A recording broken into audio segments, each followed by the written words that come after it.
Turn the car around. Now, my husband whispered.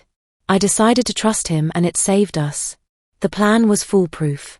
Load up the Honda Pilot with snacks, iced coffee, and 3 cranky kids, then drive 4 hours from Phoenix to visit my parents in Tucson for their annual 4th of July barbecue.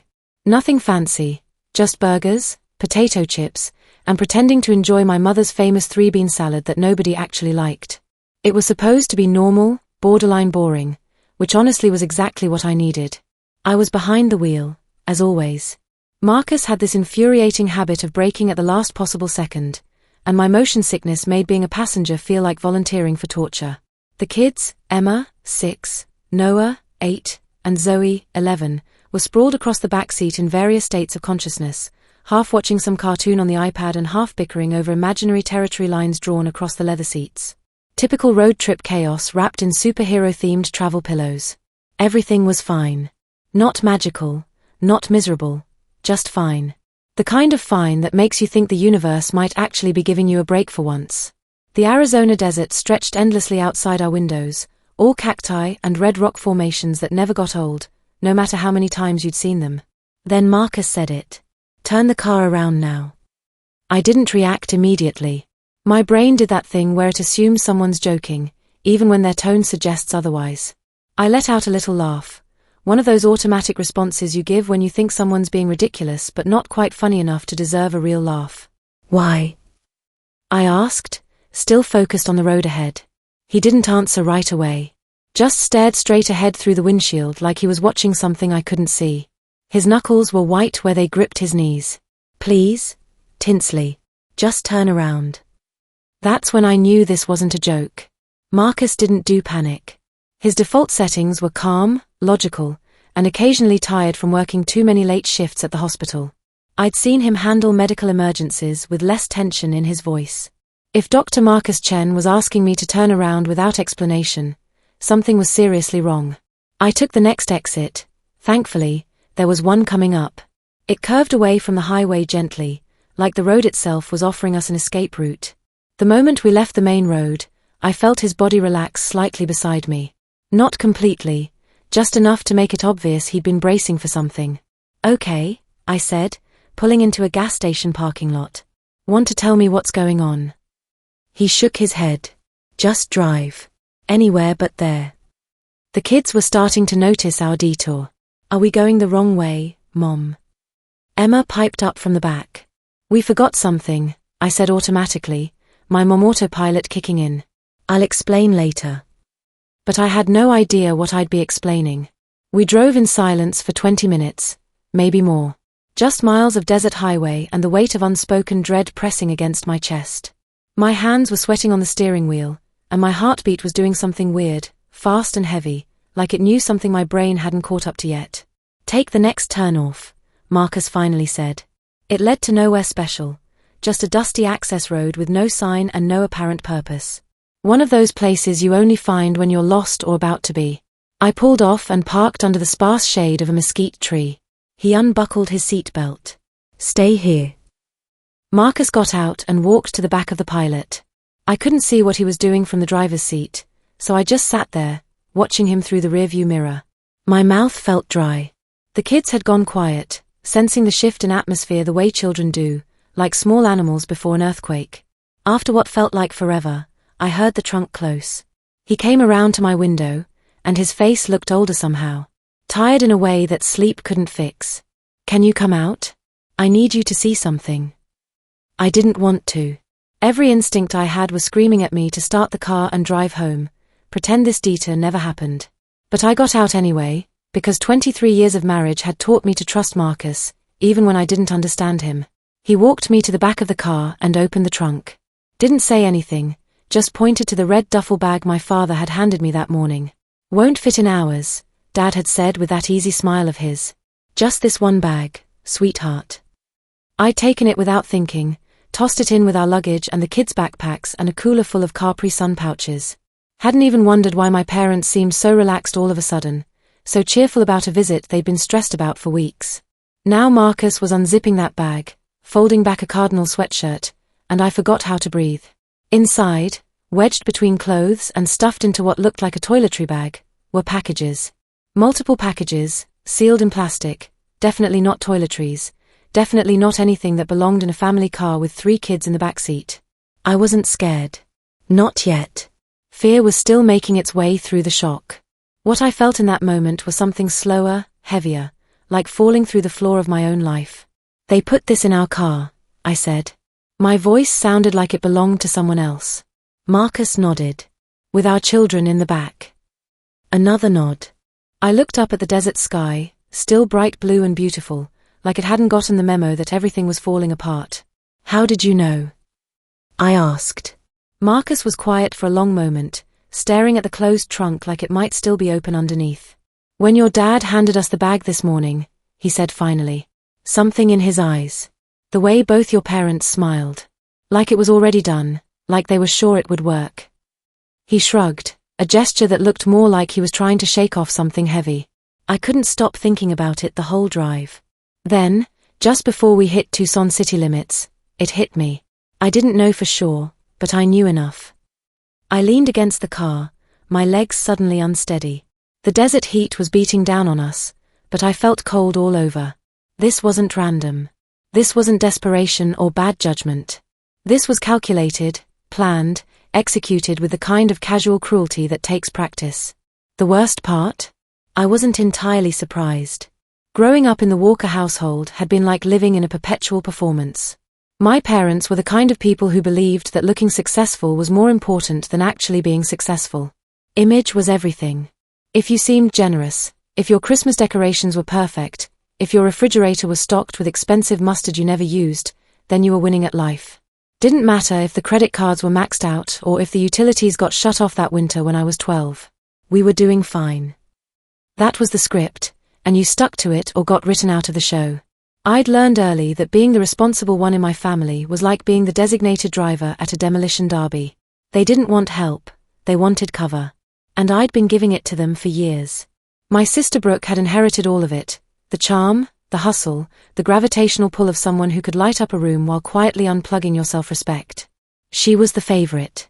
Not even a secret, just a truth everyone accepted. They liked her more because she was like them. I wasn't. I was boring. That's what they called me, sometimes to my face. Too serious, too responsible, too concerned with things like consequences and reality. So I became useful instead. They'd call when they needed help with insurance claims or job applications. When Brooke lost another position and needed someone to bridge the gap, I gave what I could. Not too much, just enough to keep things from falling apart, just enough to avoid being the villain. Even when they made it hurt, even when they framed every no as selfishness, I kept giving. Because they were family. Because it felt easier than the alternative. Until 4 months ago, when everything changed. It started with Brooke's son, my nephew Jake. He was struggling in school, bullied, anxious, not fitting in. They'd had him evaluated, and some therapist recommended a smaller environment. There was a private school they'd found in Scottsdale, very exclusive, very expensive, and in their words, life-changing. They couldn't afford it, obviously, but they'd managed to get Jake conditionally accepted if they could put down a deposit. They just needed help. Just a little bit. Just to lock it in. They'd pay me back, of course. My stomach dropped the moment the words left my mother's mouth. It wasn't that I didn't care about Jake, I did. That was the worst part. I genuinely wanted good things for that kid. But I also knew this pattern like I knew my own reflection. I can't pay for private school, I told them as gently as I could. I have 3 kids of my own. We don't do private school. I'm sorry. They didn't yell. They just went cold. Quiet. My mother looked at me like I'd slapped her. Of course, she said finally. I forgot. You have rules. We didn't speak for weeks after that. Not until the 4th of July barbecue came up, and suddenly everything was cheerful again. They were thrilled to see us. They'd figured everything out. The school, Jake's tuition, all of it. I didn't ask how. I told myself it wasn't my business. Then they asked if we'd be willing to take an extra bag in our car. Their sedan was too full, and we had the SUV. Sure, I said. Just let me know what you need. That was 3 days ago. This morning, as we were loading up, my dad handed me the red duffel bag with that easy smile. Won't fit in ours, he said. Just this one. I took it without thinking. Tossed it in with our stuff like it was nothing more dangerous than dirty laundry. Standing in that desert parking lot, staring at packages that could have destroyed our lives, I finally understood. This wasn't about Jake's school. This wasn't about desperation or bad choices. This was about punishment. About teaching me what happened when I said no to the Walker family. They'd figured out their money problems, all right? And they decided to make me an unwilling partner in the solution. The people who were supposed to love me most in the world had turned me into a drug mule without my knowledge, with my children in the car, because I'd refused to enable them one more time. We need to go back, I said to Marcus. He looked at me like I'd lost my mind. Back where? To their house. We're returning this. We drove back to my parents' house in complete silence. The kids had fallen asleep in the back seat, exhausted by the heat and confusion of our mysterious detour. I was grateful for their unconsciousness. It gave me time to think, to plan, to prepare for what was about to be the most important conversation of my life. I pulled into their driveway and parked. The house looked exactly the same as it had 3 hours ago when we'd left for our family trip. Cream stucco walls, perfectly maintained desert landscaping, and that ridiculous ceramic roadrunner by the front door that my mother thought was whimsical. Marcus got out first and walked around to the trunk. I followed, my legs feeling like they belonged to someone else. We didn't speak. I reached under the decorative planter for the spare key, still in the same place it had been since I was in high school, hidden behind a fake rock my dad had ordered from some catalog that also sold flamingo lawn ornaments and solar-powered garden lights. The front door opened with a soft click. Inside, the house smelled like coffee and vanilla candles and the ghost of 1,000 family dinners I'd rather forget. We walked into the hallway and set the red duffel bag down on the tile floor. Didn't open it, didn't adjust it, just placed it there like a quiet bomb that didn't need to explode to destroy everything around it. I locked the door behind us and we got back in the car. Still no words between us. I think we both understood that speaking would contaminate something, the purity of our decision, maybe, or the finality of what we'd just done. Later that evening, after we'd gotten home and put the kids to bed with promises to explain our forgotten item story later, the phone rang. It was my mother. Her voice was bright and fake, like she was calling about a church bake sale. Oh honey, we were so worried. We didn't know what happened to you. You just disappeared. I said nothing. Is everything okay? We tried calling. Still nothing. Where's the bag, Tinsley? I let that hang in the air for a long moment. Then I said, we dropped it off at your house. A pause. If it was that important to you, I added, maybe you should have carried it yourself. Her voice didn't change, but I heard it, that tiny catch, that flicker of recognition that told me she knew exactly what I meant and that I knew exactly what she'd done. Tinsley, I think there's been some kind of misunderstanding. We're done, I said. Don't call again. I hung up. That should have been the end of it. But with my family, endings were never that simple. They showed up 3 days later. No warning, no text, just the doorbell ringing at 10 in the morning like they were delivering Girl Scout cookies instead of emotional terrorism. I knew it was them before I even looked through the peephole. There's a particular kind of pressure that comes through a front door when it's people who think they've done nothing wrong, like bad weather or static electricity, but heavier. I opened the door just enough to step outside and shut it firmly behind me. My parents stood on my front porch like they hadn't just tried to destroy my family with a smile and a duffel bag. My mother gave me her practiced grin, the kind that's supposed to look warm but stops somewhere around her cheekbones. We wanted to check in, she said, like we were casual acquaintances who'd had a minor scheduling conflict. My father added, we thought maybe we could clear the air. I crossed my arms and waited. We didn't know how much you understood, my mother said carefully. There it was. The admission wrapped in plausible deniability. They knew. I knew. They just weren't sure how much I'd figured out. You mean the drugs? I said. Neither of them answered, which was answer enough. You put them in our car, I continued, my voice steady despite the rage building in my chest. With your grandchildren in the back seat. My mother swallowed hard. We didn't think it would be a big deal. It wasn't going to be anything dramatic. Just something to help with our debts, my father said, trying to keep his voice reasonable. We were desperate. Tinsley, you wouldn't help us. And there it was again. The fallback excuse, the one-size-fits-all defense, you wouldn't help. Like this was just a natural response to my selfishness. Like their betrayal was a logical consequence of my boundaries. I didn't yell. I didn't cry. The fury in my chest had crystallized into something cold and sharp and perfectly clear. You didn't just betray me, I said. You risked our lives. You risked your daughter, your son-in-law, your grandchildren. Neither of them spoke. We're done, I said. Don't call. Don't come here. You don't get to see the kids. This is over. My mother opened her mouth like she was going to say something, probably you're being dramatic or you'll cool off, but instead she just said, you'll come around, Tinsley. You always do. She said it like it was a promise. Like she still thought she could win. I walked back inside and locked the door behind me. 3 days later, they proved just how far they were willing to go. I arrived at Westfield Elementary to pick up the kids and they weren't there. My stomach dropped so fast I couldn't breathe, couldn't speak. I just stared at Mrs. Rodriguez like she told me my house was on fire. Oh, they were already picked up, she said cheerfully.